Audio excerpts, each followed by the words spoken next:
Syederlun tingginya intensitas hujan yang melanda wilayah Aceh Besar dan Banda Aceh sejak kemarin membuat jalanan di lintas Jalan Laksamana Malahayati, tepatnya mendekati Jembatan Krungcut, terendam banjir genangan sejak pagi Senin 17 Oktober 2022. Genangan tersebut membuat para pengendara yang melintas harus ekstra hati-hati. Beruntung menjelang siang, air yang menggenangi jalan tersebut perlahan mulai surut. Daerah lintas Jalan Laksamana Malahayati itu sendiri kerap menjadi langganan banjir genangan. Jika terjadi hujan lebat, jalanan tersebut dengan cepat terendam.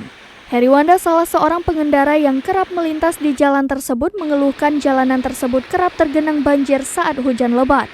Ia berharap agar pemerintah memberikan saluran pembuangan air atau selokan di pinggir jalan tersebut. Sebab saat ini selokan di daerah tersebut tertutup dengan semak belukar.